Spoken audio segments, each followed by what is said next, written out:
This for me. Probably one what I'm doing.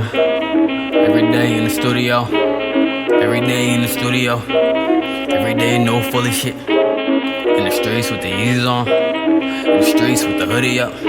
Play. No. Game.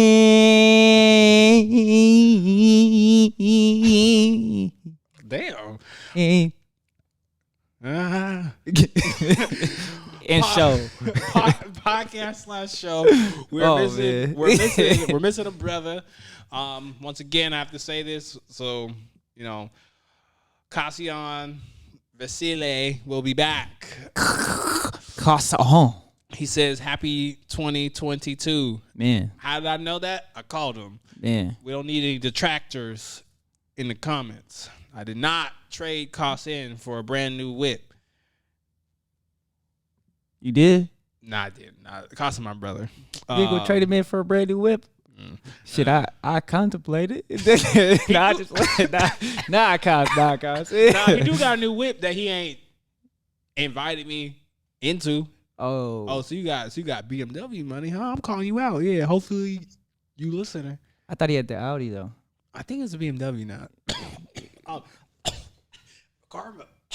He out here dying. Corona. Corona 12. Not welcome to the show. And this is a show where we want to help you all elevate.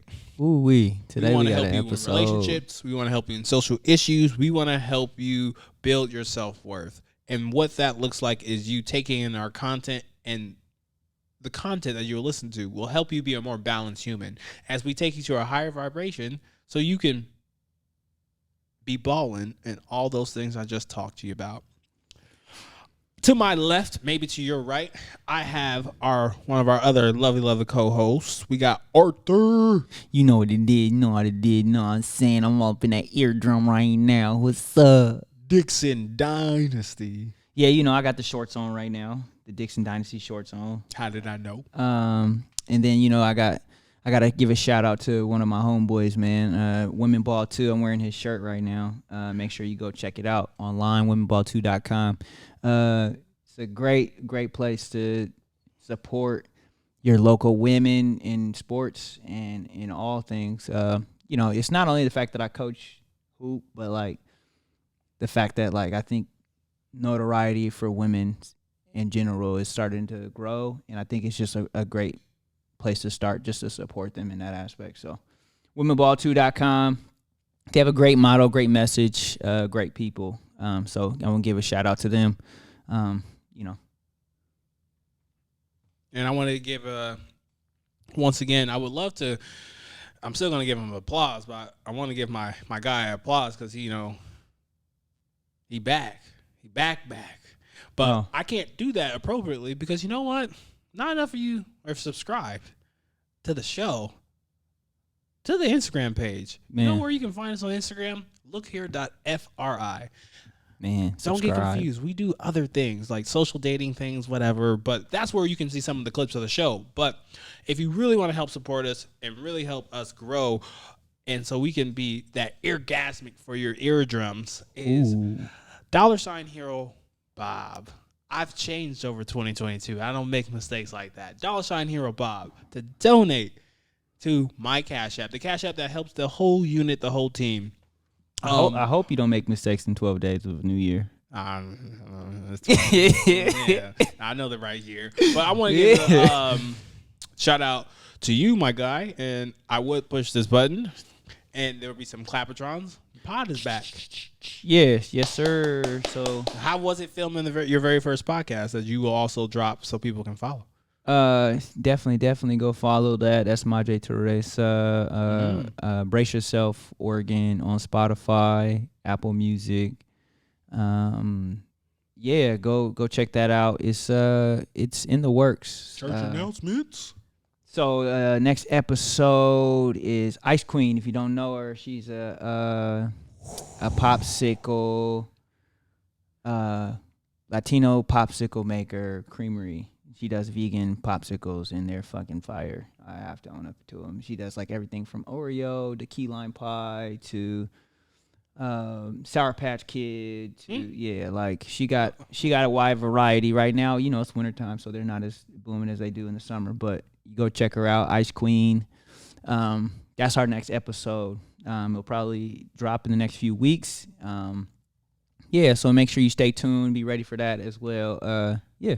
You said Sour Patch Kid, huh? Sour Patch Kids You popsicles. lying like a motherfucker. I will not lie. You can look her up online, Ice Queen, on Instagram. On our student loans being canceled? Absolutely. Come on, Byron. Come on, Joe Byron. Come on, Kakarot Harris. Come on. But no, I just want to give a big shout out to you. Also, a big shout out to our whole team. But let's get straight into it. How has 2022 been for you, my man? How have you been easing into it? Oh, man. So it started out kind of rough for me. It was weird. Like, the first thing that happened is a homeless guy threw a can of beer at my car when I was driving, which made me get out of my car and almost fight him. So that was pretty interesting. I had to challenge. I had to stop myself, and I'm not really a big fighter already. So like, it built me up to that point. But then I had to like think about my own consequence, right? Like, yeah. I put myself back into place, and so then a second time happened the same day. What are you talking about? I went into a 7-Eleven. Yeah. That's not fun. Okay. I went into a 7-Eleven. I walk out, homeless guy standing in front of my car, and he like dropped something on my car and was like staring at it. And me and the guy who worked in the 7-Eleven was like, we thought he was peeing on it. And so like, the dude from 7-Eleven was like, let me handle it. He's like, man, get away from his car, da da da da. And I was like, if this motherfucker peed on my car, and the dude was like, I know it, I would have let you do it. And so it was another one of those moments where like I really had to like check myself in the process. But I was like, I see you God testing me in 2022 just to test my temperature and just to read out the feelings of something that's like material, right? Like with the car, is nothing, right? But if I were to do something to cause myself to get into a situation to where I might not have the accolades and be in the places where I am today. So it was a good way for me to kind of wake up and think about myself in the process. And so it's been a learning curve, definitely in 2022. So gotta say this, joke alert. We're not making fun of the disenfranchised, but, you know, houseless people, I'm surprised, and recycled joke alert, I'm surprised the thought of you fighting the houseless with Christ will cross your mind, because I remember Kevin Hart's special of him about to fight a houseless person, and he was like, bum. And from there, I was like, I will never fight a houseless person, because once again, this is a joke, people. If they touch me, and I wake up next day and there's some large bump, I got a bump. So I'm surprised. I don't fight. No, not the houseless. It's almost kind of like, have you ever seen those videos back in the day of those guys who would bum fights? Not bum fights. No. They would go out to like minority areas, and like they would try to fight people. And they will take off their clothes, and they'll be in a G-string, and they'll go, woo. I haven't seen those. Yo, that shit is so not okay, but funny. So the question is, all right, let's do this. All right, I got a scenario for you. So the dude is actually peeing on your car, right? Oh, it's a wrap. Okay, he's actually peeing on your car. It's a wrap. Okay, he's peeing on your car. Right. He's done peeing. He's like, you're like, oh fucking gosh, and like he starts running at you with his erect penis. Are you going to fight him? I'm knocking him out. Wow, you're powerful. I guess I have problems. No, absolutely. I might even. I've learned a new kick in jiu-jitsu. I'm a use it. I don't believe. I'm gonna use it. It's a front kick. I might kick him in his chest so hard. I don't believe. If he's running full force, going woo. I'm kicking him in his chest, fam. It's a wrap. I'm kicking him. I just learned a front kick in jiu-jitsu. Shout out to Girls Gym, man. Girls Gym Jiu-Jitsu. They teach young girls and and co-ed couples how to like practice on self-defense and stuff like that. So it's a it's a dope place, man. But I'm all right. He dodged the kick. He on the inside. He go, woo. Hey, I've been learning how to uppercut. I've been learning how to uppercut, drop that shoulder, and hey, I'm putting him in a whole new vibration, fam. He gonna be asleep. I'm just gonna tell you that he gonna be asleep. I'm gonna tell you right now, if I was out and about and I was on a date and a houseless person took off their clothes and chased penis out, I wouldn't fight that now. I'm like, I'm not gonna fight you. Even on a date, what if he ran towards your chick? What you doing? I have to scoop him. You can't fight him. He's got his dick out. It's ridiculous. Well, his hands ain't gonna be active. That's free face. Whoo, damn. I'm super sorry. We probably got demonetized because I don't know if it's true. And I gotta Google this. And the very first 9 to 10 minutes, if you cuss or not demonetized, it won't go in like an algorithm or some whatchamacallit or whatever.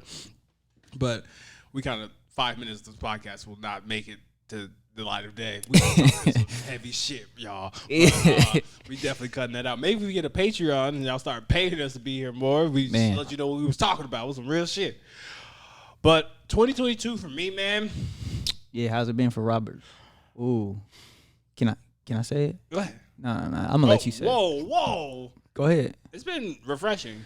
Oh, refreshing. Okay. He got the demon on his shoulder talking about it's been refreshing. Wow.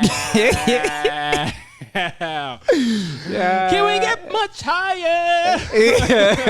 Oh, wow. I don't want to say it's a demon. Definitely not. But I would say that I've really been, I've always tried to lean into who I was. But the last 4 months out of the year, when we started getting close in our relationship, is when I really started to crush the tin foil and put the tin foil over the macaroni and cheese, and you put that shit up in the fucking oven and you let it slow fucking cook. That's how let that shit so it don't dry out, right? Exactly. And then where I'm at is that first scoop in the macaroni and cheese, and you pull it out and it's cheesy. You're like, God damn, I did that. And I think that's just from me just really this person asked me, why do you call yourself a certified lover boy? And I answered to that person, hold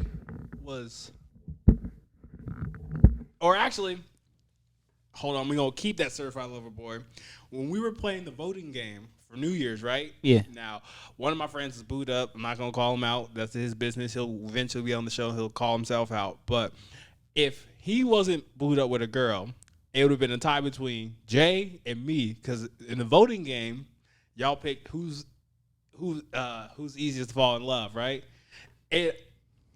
Initially, I got upset because I'm like, it wasn't fair because Jordan, I said his name.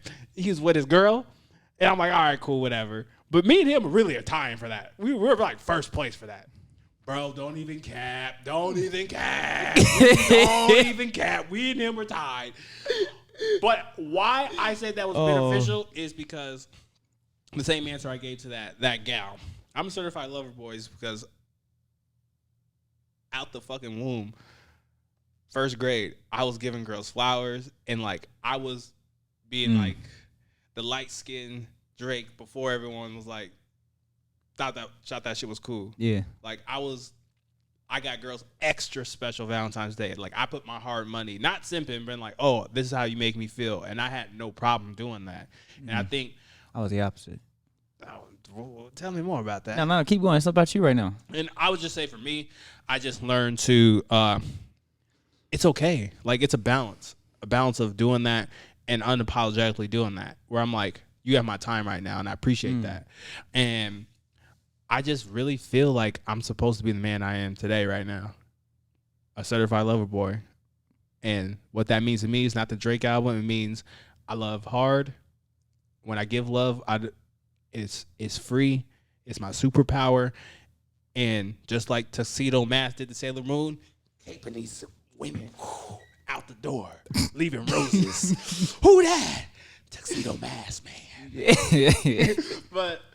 But no. Oh, it's funny.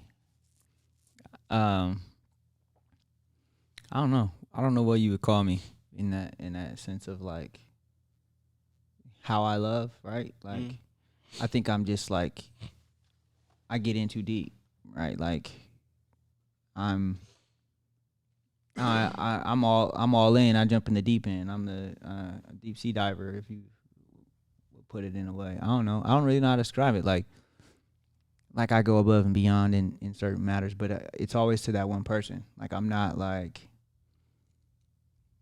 the person I'm interested with. I'll go like above and beyond just because that's just how I am. That's how I was raised, and so like I tend to do more than I should sometimes, maybe. But I don't know. It's like they call me like big heart. Like I got a big heart, so that's like you're a certified lover boy yourself. I don't know how to. I mean, if that's what it is, that's what it is. I don't know. Like I've only dated seriously like 2 chicks. Like seriously. Yeah, mine is a very limited number too. Because you know why? Because you take that shit seriously. Oh man, surely. I feel like I got tons of situationships, all that shit. But like when it comes to relationships, nah. Now you got me. You got me, girl. Like I'm all about you. Yeah. And that actually kind of brings us to our very first topic is we start the year off with one of my very first crushes. And let me see if I can pull this up appropriately. You like how, these transitions. You said my very first crush. I would say my very first celebrity crush. I found it. You see that? December 19th, exposed on camera. Yeah, December. Yeah. You said January. But I knew you sent me something. You see? I want to talk about this. You see this? That was a while ago. Yeah. That was a while ago. You still want to talk about this, not this episode? We can. Okay, yeah. Anywho, I'm sending it. I definitely sent it because we talked about it. Right. So, one of my very first celebrity crushes, her name, and if she's still available, she like a bowl of Honey Nut Cheerios. That's it?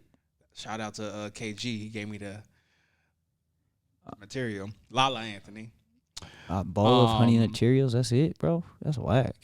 I don't mind being a step parent. that relationship. According to her son, she ain't no other person that's coming in their life. So I bring this up is because unfortunately, as a person who loves love and wants people to work things out, for them to be genuinely happy, Lala and Carmelo Anthony aren't together.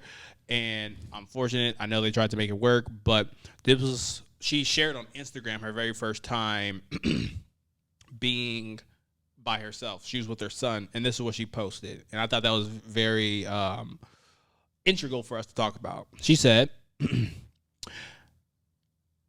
Lala said, I brightened the New Year's a little different this year. I kept things calm, which is not my usual at all self. But instead of being down about it, I had to remind myself about that's exactly what I needed. Time to myself and time with me and Kion. Kyron? No, it's Kion. Like Kyron? Kion. I'm fine with that. Just to reflect, to be grateful for all the blessings in our lives. We wrote down some goals and manifestations for 2022. So cheers to that. Wishing everyone an amazing New Year's with love, more blessings, good health, and most of all, happiness. Love y'all so much. Emojis. And this is where, this is the part I really want to key in on. She says, P.S. I saw what you did for Sierra. In quotations, I mean, I was around for that. And what you did for Issa and Molly from Insecure. So, you know the rest. So, to explain, she's talking about Sierra, her friend, and the Grammy Platinum artist Sierra. She's killing it now. And before, she's dating Dangerous Russell Wilson, and how their relationship is pretty solid. A lot of people see them as relationship goals. And then, spoiler alert, I only watched one season of it, and that was enough. Insecure. Good things happen for Issa at the end of it. Good things happen for Molly at the end of it. And she made the reference of Sierra. And there's this song called like Sierra's Prayer. And a lot of people on social media talk about, oh, I want what Sierra has. I wonder what Sierra prayed for to get him. And I thought that was pretty. I wanted for us to kind of talk about Sierra's prayer and how does that work?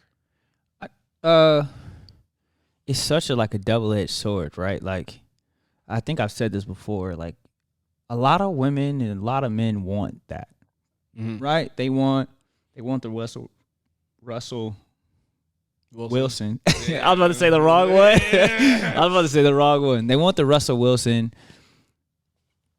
and Sierra the package, but they're not willing to put in the Russell Wilson Sierra package work, right? Like, they look perfect on camera. They look, but they've been through some stuff. They went through some stuff in the beginning, especially with the future son, the whole concept, right? Like, yeah, that's tough as a stepfather to come into a situation and have to realize, like, oh, he actually gave me full custody to take over his child, right? Like, in little stuff like that, like, people aren't willing to really put in and indulge in the work of, like, trying to make things work, sticking to the plan, right? They both say they're God-fearing people. They go to church and pray and all this other stuff. And, nowadays we talk the talk, but we don't walk the walk, right? And it's if you're not satisfied within a year or a month or 2 months, it's who can I find that's going to satisfy me? And I think I've said it a lot, is like a lot of women nowadays want the guy with the money and who's already established and want this and want that. And a lot of men are the same way. Like, they want the girl with the money and this or that or established or some sense of something. And it's like just like Sierra, she had to go through trials and tribulations to find her Wilson, right? Like, you're going to have to go through trials and tribulations to find your person. And I think that is a part of her prayer and what she talked about, how she continues to pray that it will work and continue to work. So my whole thought is, like, man, like, every relationship is not going to be perfect. It might look perfect on paper, but there's always something in the background. And you just have to continue to work and continue to pray and say, like, how are we going to stick it out through tough times? And I think you'll have your Russell and Sierra moments. Like, yeah. I agree. I agree heavily with that. And I just want to take one point from that is when you were just talking about what they had to go through, that individual aspect where by no means am I condemning whatsoever. But I think it's very ironic when, and this is just the feeling that I have, where people are afraid to be alone. And, like, she has a child, and she's from what I see and view, she's a great mother involved, and, like, what it takes and what I want to bring towards people and keep bringing this up is what you do. And this is actually a quote that I'm trying to, like, really get going, where, like, we outsource internal issues to external problems. Oh shit. Where Ooh-wee. The reason why I say that is she reminisce. Oh, I saw what you did for Sierra's Prayer.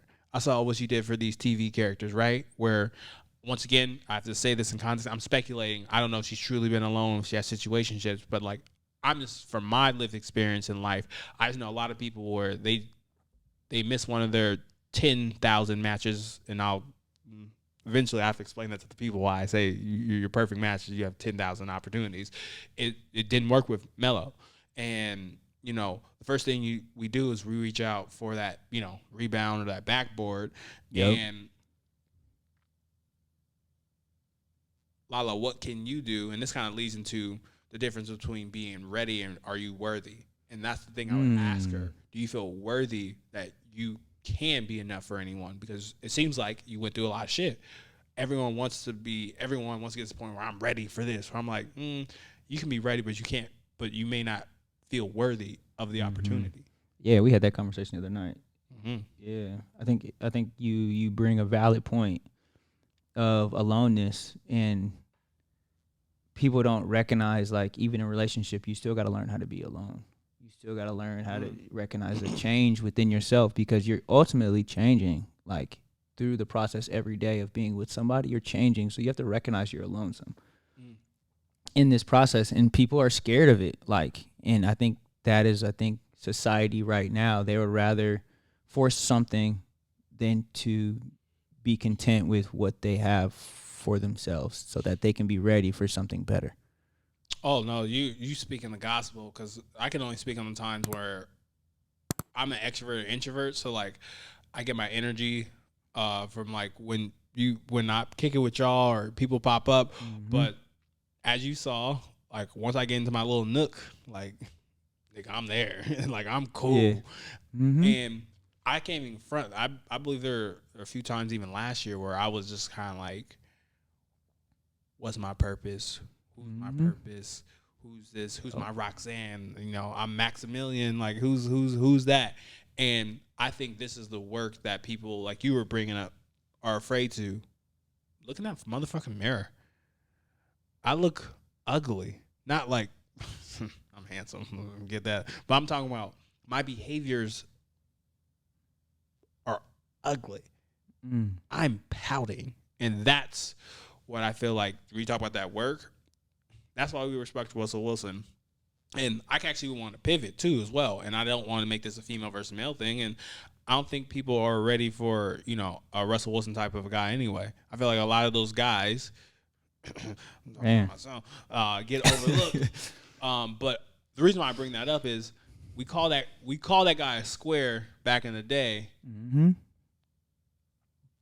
But he's stable, and the option after we told you them niggas. I told you that, girl. And that's why I'm kind of like, Man, I realized that I messed up situations in my past because I was doing dumbass shit. And that's what you get from being alone and realizing, like, I fucked up that situation. I was being a dickhead. Yep.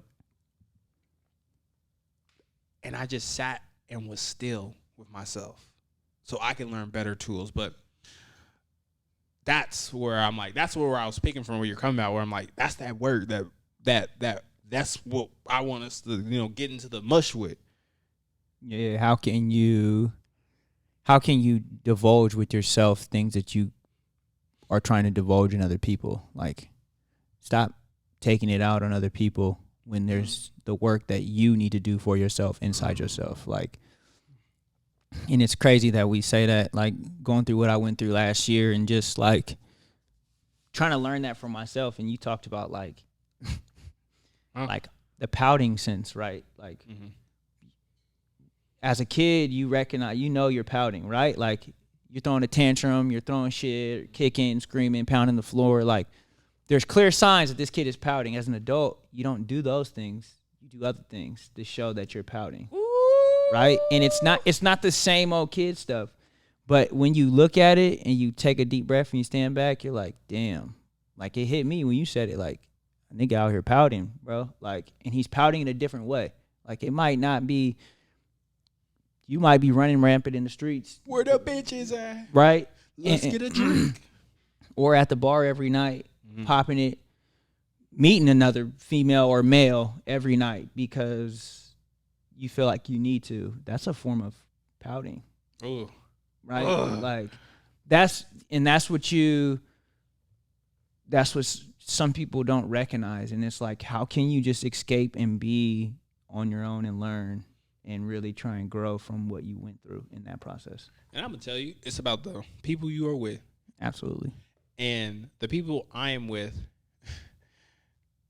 shout out to Jay Latt, we have that relationship where they going to keep it a beam with me. I got the, you know, with JM, I got the relationship where, you know, he going to keep it a beam with me. I got AJ, he going to keep it a beam with me. And what the thing is, people say, oh, I want friends that going to, you know, keep it real with me. what happened when keeping it real, like Dave Chappelle said, go wrong, and they be like, Rob, what the fuck? I don't know how many times I've had those guys in my life tell me what the fuck. And those conversations of what the fuck is going on are the conversations you are missing. And if you have friends, or not even just friends, mentors, people that can't really turn that mirror and be like, this is what you look like. And then we can talk about acceptance of who you are and all this stuff for a different day, but like, today is about the motherfucking work. That's the shit. That's shit I'm talking about. The work. It's cool. Once again, bringing it back to what Lala is. Like, I hope she's truly, because she's a boss chick. Not just a boss chick. She's a dope human. She's an entrepreneur, and a lot of people look up to her. I just hope that she also is doing the work, where it's kind of like, I know that she's can be so much whatever, and like, I know that man that she deserves is gonna come. But it's almost like in Bruce Almighty, even though this has nothing to do with, there's Morgan Freeman's God. Okay, that was fun. Sorry, God. But he said that everyone prays for their blessings, but you have to work towards your blessing. And that's, I mean, they talk about that in the Bible too, especially if you a churchgoer or whatever. They talk about that, right? Like, God gonna give you the blessing, but you still got to put the work in. And I mean, that comes across with everything, right? Like, even if you like, it's everything, man. And it's nothing is just given anymore. And I think we're losing track of that nowadays, in thinking that everything is just going to be given. Nothing is just given. There's always something attached to it. Even for those people, those women out there who make money off of people giving them stuff, there's something that's supposed to be given in return. Mm-hmm. And I think men the same way, right? Men out there who make all this money doing stuff, or is baller, like, there's something in return in order for them to get that. So you got to recognize that, like, there's nothing that's just given. Nothing is just free anymore. They call them blood diamonds. I'm gonna call them soul diamonds. Soul diamonds. And if you don't ain't a Christian, your soul is energy diamonds. Yeah. All I'm saying is, nothing in this world is free, and you are giving and losing something. And I'm curious, are you familiar with Fresh and Fit? I don't think so. Okay, I think I might save it for a different part. All right. But we have someone else. I thought you had two for the. Hey. Go ahead. Oh, go ahead. Okay. You want to do AB? Huh? You want to do AB? Or what do you got? Oh, you want to do that? Oh, we can see it. That's fine. And then we finish with AB? We'll see. Yeah. So, someone had posted this the other day, and it's like what would you call it? Not a meme, but like just a post that highlighted a guy, and a girl wrote on it. It says, "Too many men are used to seeing their moms do it all, and think that their women should too." And so my question to you, Rob, what do you feel about this, and do you feel like it is true? I feel attacked. Shout out to no, that's TDE. I was like, my mom has the initials of Top Dog Entertainment, but TDG. I think that's fine. Shout out to TDG. My mom's, and that, just say that one more time. For the fans. So the quote, or the saying is, too many men are used to seeing their moms do all the work, or do it all, and think that their women should too. What do you feel? How do you feel about that, and what do you think? Damn, I'm put on the spot. I'm ready.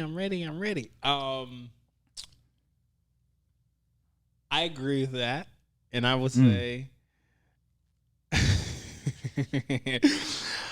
that's what I do when I look for a woman, because there's a caveat to it where I will speak to the latter half of like growing and breaking that mold. But from the beginning, my mom was fucking super woman, Wonder Woman, fucking hot girl. I'm trying to think of all the badass girls. What's the girl from Game of Thrones with the dragons? I don't know. Cersei, or my mom was Lisa Leslie. Like, I'm gonna put y'all on game with my mom's real quick. She would work a 7 p.m. to 7 a.m. 12-hour shift. 12-hour shift. Be home. Wake us all up. Be at every parent-teacher conference. Drive down from after no sleep to like deliver a mini fridge when we're like, you don't have to do that. Well, my mom was there for motherfucking everything and working on limited sleep. Now, shout out moms, man. Shout out moms. Now as I got older, I can't control that woman. She's gonna do what she want. But like, my mom literally like had invested in her children, and like I had the ability to see that from behind the scenes. So I'm kind of like, oh, I don't have to have a person exactly like my mom, but that energy, I felt that. Yeah. I'm kind of like, if a chick ain't giving me that kind of energy, I don't want that. Interesting. But so I have to agree and disagree, and I think for me it starts systematically. We live in a society where there's not a lot of men in the household, and I think that's where it starts from, because there are men in some households who take care of the brunt of a lot of the things that we say they don't do. But it's very disproportionate, right? And so systematically it's given us this head-on run-in with moms doing 90% of the work, right? And does that make me feel a certain type of way? So to speak. Do I look for that in my woman? Like you said, a piece of it, but I'm also on the flip side of that. Because I've seen my mom work so hard, I don't want my woman to work that hard, but I want her to share that energy with me, if that makes sense. So if my woman's going to go 110, I got to come 110. I can't let my woman outwork me. And I think that is my mentality, because I've seen my mom work so hard. I have to carry on her energy, but I also got to find somebody that's going to also carry on that energy too as well. So I have to agree to disagree. So like, I mean, there are some men, I must say, that expect their woman to do it all. And I wouldn't call them men. I would call them boys. Those aren't men. And if you know men, the difference, men won't allow their women to do it all for them. Men are going to be leading in the front, not in the back. And there's nothing wrong with allowing a woman to lead. There's nothing wrong with women making more money than men. There's nothing wrong with that. Like I'm not saying that. But if you're a man of a household and you're not letting your woman lead the charge. If somebody breaking into a house, you're not letting your woman run to the front door to go take care of the business. Hey, it's 2022. Man, I don't equity, quality. I get it. But at the end of the day, like the quote is saying, if I'm gone, I want my woman to take care of the household. So that's my mentality, is like we can't, like, yes, so like there's pieces of it that I agree with, yes. But I don't think that's every man. I think there's a few men, but I wouldn't call them men, I would call them boys. And that's what I had to truly what I had to learn myself too, where like I didn't take it from that, part two of like, because I wanted to initially, like when I was 18, 19, 20, I was kind of like, gotta have a chick that has that mom's energy, where like part two of like growing up, where I don't want everything to be just like my mom's, in a way of, like you were just eloquently saying, like sharing responsibility. Like when you live in a household, it's not about, for me, it's not about like 50-50. It's about, like you said, matching energy, where I'm like, I want a person that's going to match my energy. And where I forget which book this is in, where it's kind of like, I was going to talk about like types of relationships, but like I want to make sure like I say that like correctly. So I'll make sure I bring that book next time this comes up.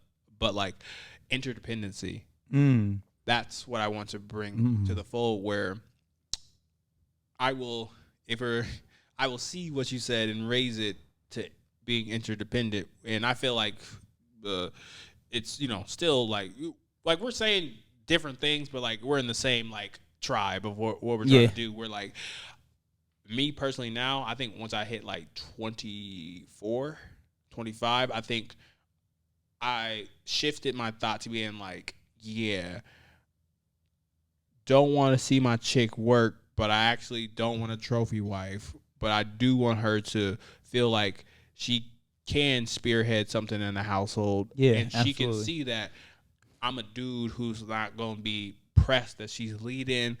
But I also do want to, lead myself. And I really want to, like, have a partner and we're interdependent with each other where she can do her thing, I can do my thing. And we're thinking about each other where I'm dependent on your choices. And I'm going to say this again. I'm dependent on your choices because I'm giving you my trust. But that doesn't mean I'm dependent or I'm going to be waiting because I still have that independency that I have. Mm-hmm. It's like the whole line of I want you, but I don't need you. But I'm not going to be so much of a dick to be like, and not bow my head and take the knee and being like, I do want you. I do depend on the choices that you make. But just know I can survive and do this without you. But I'm choosing that I want to be dependent on you. So I low key want to flip this question too. Flip it, mama. I want to flip it because I think it goes in both directions, right? Like, because there are single fathers out there raising daughters, and do you feel that if a father is always taking care of its daughter, that's how a woman wants to be treated? So like, interesting. So like if I have a little girl and I buy her everything, give her money for this, do that, do this. And so now when she gets into a relationship, that's the expectation that has been brought because that is what she got from her father. Do you feel that that woman is willing to put in the work to not only be led, but also lead in pieces? Like, No, I felt like that's just bad parenting. I felt like I did the same thing to my son. Where like, hopefully this stays so long on YouTube. Future children, y'all little niggas gonna have to work. I'm gonna tell y'all right now. When your papa get where he's supposed to get going, I want to be able to show them the tools. Where like, if I had, you gonna do a shack on them? not even shack, because like I'm gonna leave stuff for him, like things like that. But it's kind of like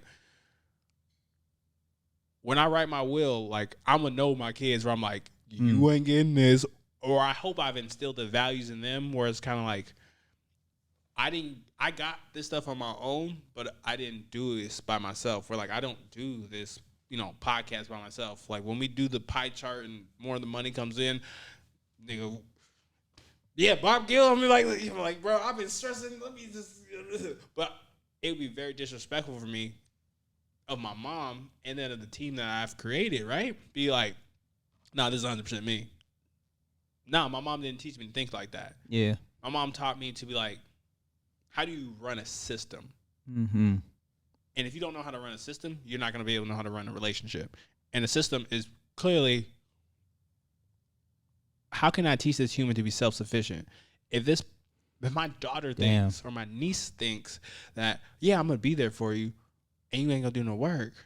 No. Why are you being dependent on a man? You got to be dependent upon you. Man, I think that's real. And I think a lot of women, a lot of men too, like it's crazy that you see it. Like grown men depending on their women to use their car and to do this and do that and do whatever you need to do. I don't look down upon that if there's not a plan.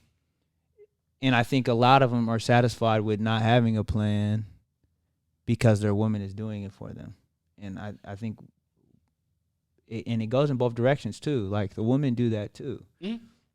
And so I think in society we have to change the narrative and change the way you raise your kids to be willing to put in the work. Again, we go back to our topic, right? Putting in the work physically, mentally, and emotionally to get better, right? Like to get better. like and do better and lead or be led or that takes work. Yeah. So Actually, that's actually a hell of a segue to about a person who knows and does a lot of good work. He's a Super Bowl champion, right? yeah. Well, I have to tip my Yeah. bonnet to the most football proficient person in this Oh, podcast. okay. And now I see where I was like, yeah. Bro, these trends, Yeah. bro, I'm coming in hot. Yeah, so definitely. So he's like a 3-time Super Bowl champ. What the? The Steelers. Yeah, a few times on the Steelers. I think he won on the Patriots too. And Maybe he didn't win on the Patriots. I'm pretty positive he won on the Patriots too, That and was, and Tampa Bay. Nah, I'll just say Steelers and Bucks. I remember Super Bowls. He hasn't won on the Patriots. I'm pretty sure we can look it up. We'll look it up later, but I'm pretty positive he went to the Patriots for 1 year, 2 years, and they won a Super Bowl that year. Fuck you, I think. They played Atlanta. Yeah, they won. He was on that squad? He was on that squad. Oh, fuck, you're so fucking right. I see it. And then he was gone, and then came back and played in Tampa Bay and won a championship. I think he has 4. I think 4 or 5, something like that. Yeah, 2 with the Steelers, 1 with the Patriots, 1 with the Bucks. Yeah. Damn, I would have lost trivia night. You right. Yeah. So, but I think everyone forgets that because the Patriots had won so many. Cheated? Cameras in boxes? That too. But deflate the ball. I mean, that's here nor there. That's old news. Whatever. I'm not a Patriots fan. I don't. That's whatever. We can't change history. Yes, you can. How? You can put a C in front of those championships. I mean, they're Americans' team. You really think they're gonna do that? I can't believe I'm saying this. Tom Brady. Now I will say this. Mm-hmm. Tom Brady showed me last year that he is one of. If aliens came and they were like, "We want your top 5 athletes He's alive," we gotta pick Tom Brady, Serena, Kevin Durant, LeBron. Michael Phelps. Michael Phelps. Yeah. What's her name on the gymnastics team? Simone Biles. That's 4. Who be our 5th? Man, it can't be, bro. We can't have no powder for the end of the world. Who else? I don't even know what sport NASCAR is. Pete Weber. Who the fuck is that? The bowling master. I don't know who that I is. I just try to, Tom Nichols, golf. Oh yeah, Prime Or Tiger. Prime Tiger. Or Prime Before the Tiger. scandals. Yeah. Even though he came back and won a few championships. That is actually. goatish. That is goatish. And I think he did pretty well with his son, who's in like 8th grade in this last little championship thing that they did. All right. So we bring up AB. Bring up AB. Would you Yeah. like to tell people what AB did, even though this is going to come out in like 2 to 3 weeks? Refresh their memories. So AB, football player, played for Tampa Bay. The incident happened where he supposedly told the coach he was hurt. They played him in the first half. He said he couldn't go. But they still wanted him to play in the second half. He said he couldn't go, and so the coach had called him out of his name, and so he was like, "You're not even a Patriot, or you're not a Buccaneer." And so he took his shoulder pads and helmet off and jersey and stormed off the field during the middle of the game and like waved to the crowd. And then he ended up catching an Uber, leaving the stadium. I can't remember what stadium they were at. No, ended they're up- New York. They're in New York. Yeah, catching his MetLife Stadium, New York. Yep, and catching catching an Uber to the airport and flying to LA, I think it was. But so it was just like a whole big thing about like just AB's attitude and mentality and just where he was, and then people calling him crazy and this and that. So your opinion on AB as a whole human? That's why I wanted to bring this up, because we talk about self-worth. That's one of our big things on this podcast. It's our show.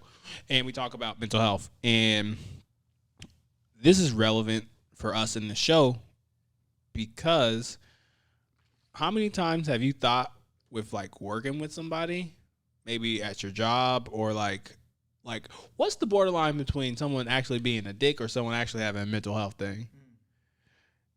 Have you ever wondered that? Man. Where like you think someone is milking some shit, they be like, "Oh, I got anxiety," and then they be like, "You like this motherfucker just don't want to go to work."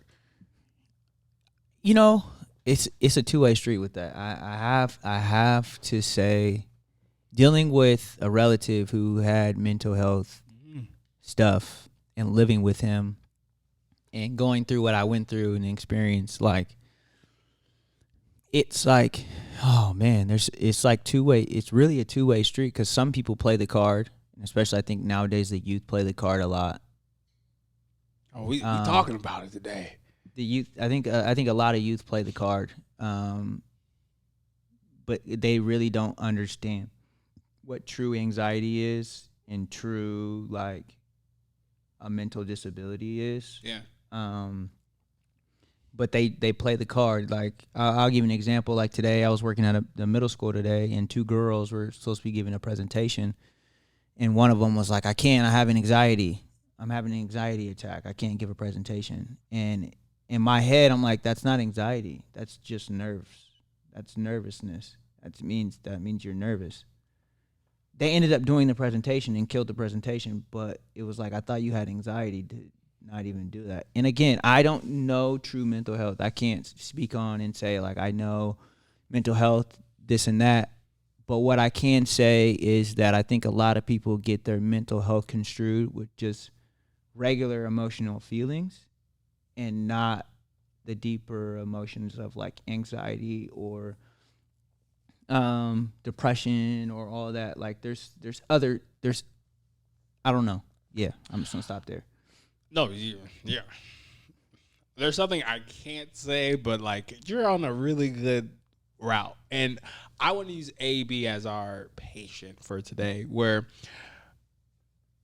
do you think if AB didn't have a history of some of the things that he did, do you think his claims of his ankle and how the Bucks and the Patriots, the Bucks and the Buccaneers treated him, do you think that would have hit differently? So if AB had a regular career and absolutely, like he was a superstar, he was a Tom Brady, and all of a sudden this happened. Mm-hmm. Oh, it's definitely hitting different.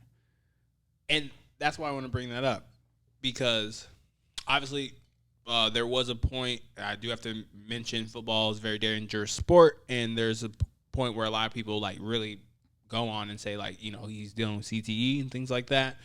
Where like we've got enough footage of AB just doing some wild shit. Yeah. For what should be in a DSM-5, that should be a mental health disorder, is attention. But also, this is where like I think I don't know if that was our conversation we had. I had a conversation with somebody about AB, and people don't know what he grew up in. People don't know his educate us.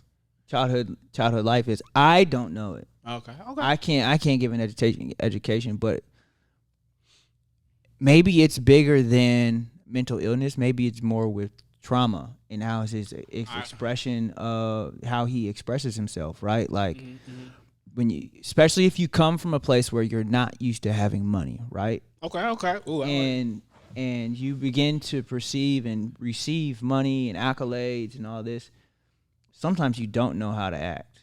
And there's a lot of people who've ruined their fame because they do not know how to act when they get money, right? Yeah.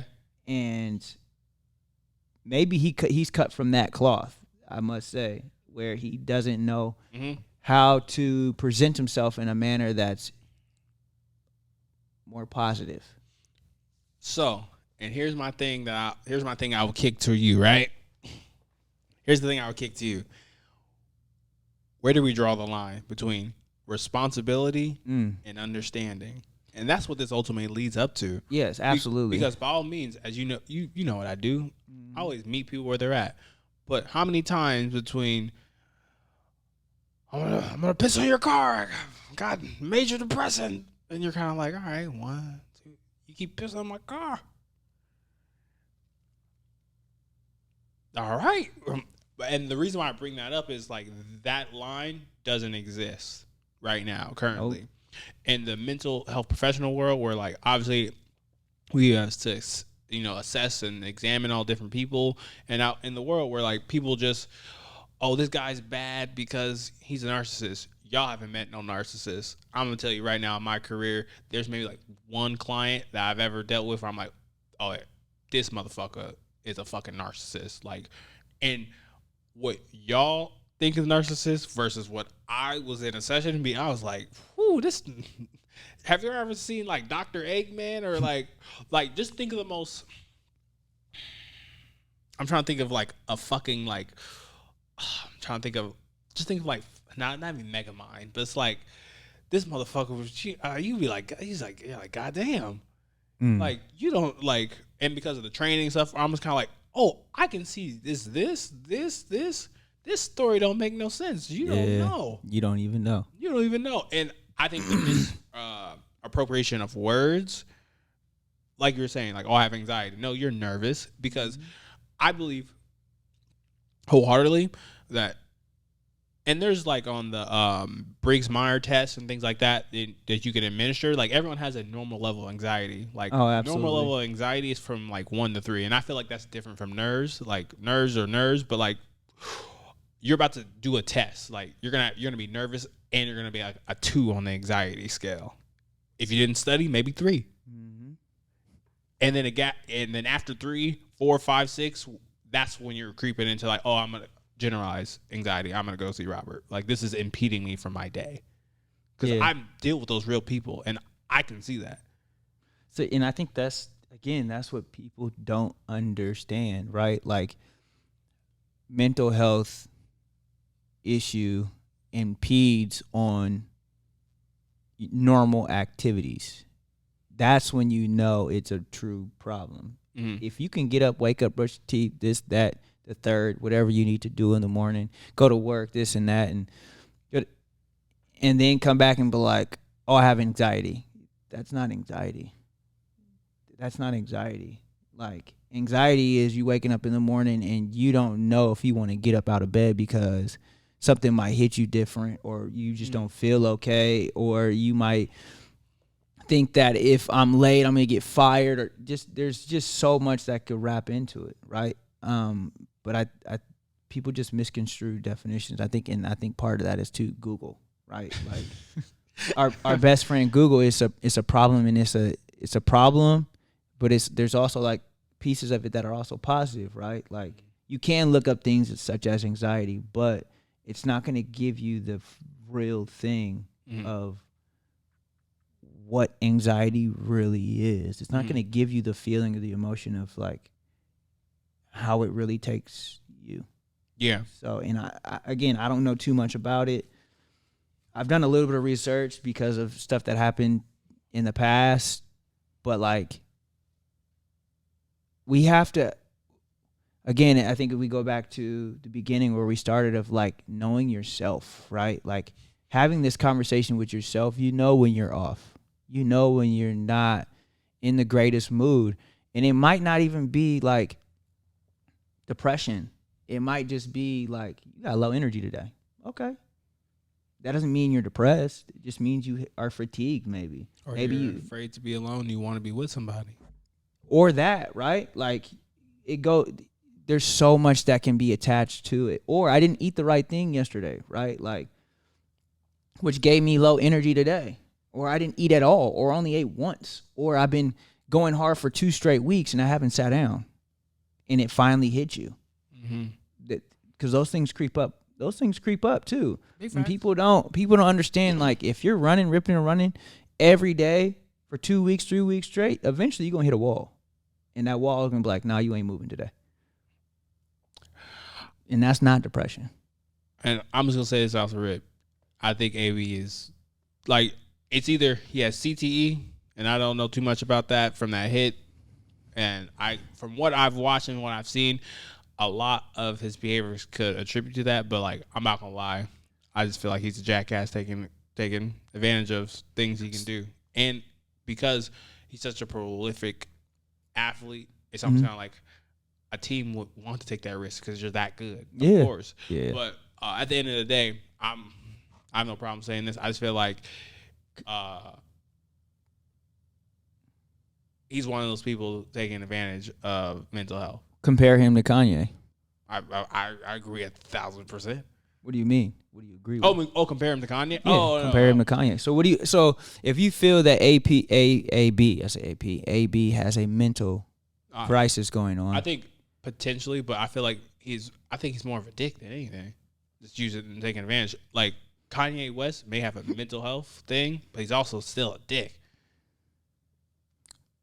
So again, and this is where you're talking about this line, right? We Exactly. We don't know where the line is drawn. Yeah. We can't tell by the actions, but we also have to be mindful of like what is some of these things that we talk about, and ultimately that is the struggles with the issue, the things with mental health, right? Nowadays, like Of course.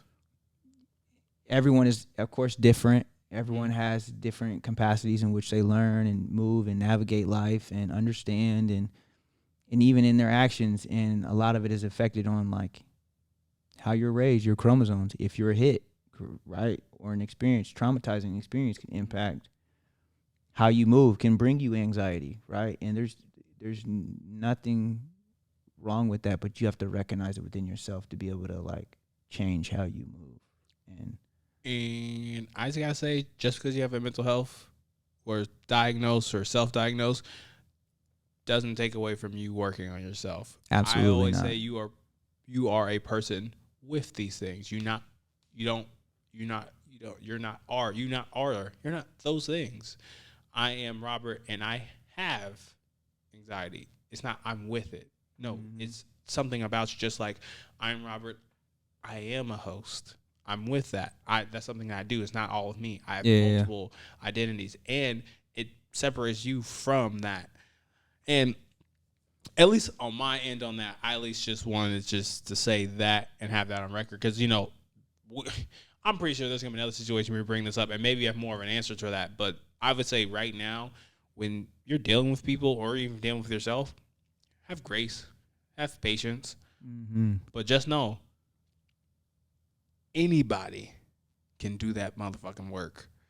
Don't use your situation to a certain extent. Don't use your mental health to a certain extent. And we're afraid of this word called limitations. When we say limits, everyone takes the negative connotation of it. When you know your limits, where like I know I can gas on this mic for an hour, but after hour and a minute, I'm horrible.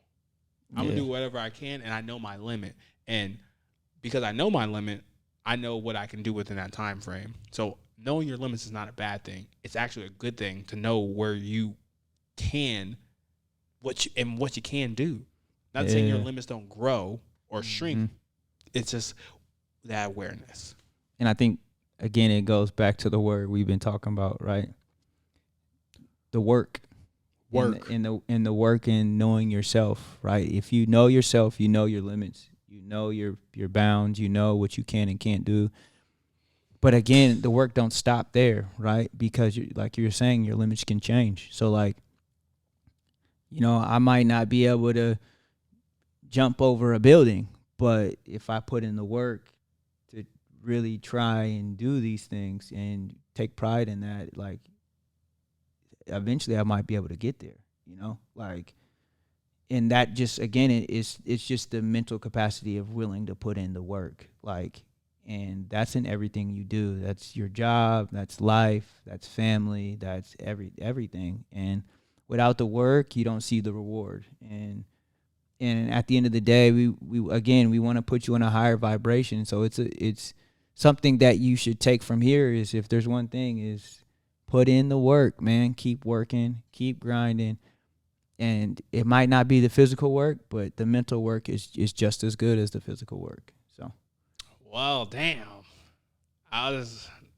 well said. You are all worthy, and I know you're worthy because you're listening to this track. You're listening to us, and we want to put you on that big track to worthiness. And here at the Play No Games podcast / show is we show you your worth in relationships and social situations, and as well, you knowing how much you mean to yourself. Absolutely. So, I think it's going to be a good year for us. I do too. Whole lot of gang shit. Ooh. Gang. We out. This has been the Play No Games podcast and show. I'm Arthur Dixon. You can follow me, Chef Boy Dixon. You can also follow me on Brace Yourself Oregon on Spotify as well. Tap in, man. Y'all got a question, y'all got a concern or a comment or whatever you want to say. Like, subscribe, leave that. Say whatever you want to say to us. And we might even talk about it on the show. So come with whatever you want to come with. We want to thank you for listening. Thank you for watching. We out. Peace. Probably wonder if I think of you. Sorry, I'm for the bag right now. Yeah, I'm for the bag right now. Yeah, for the bag that I never had. Yeah, you probably mad right now. Yeah, I got a 2-piece now. But shit, I think they call them groupies now.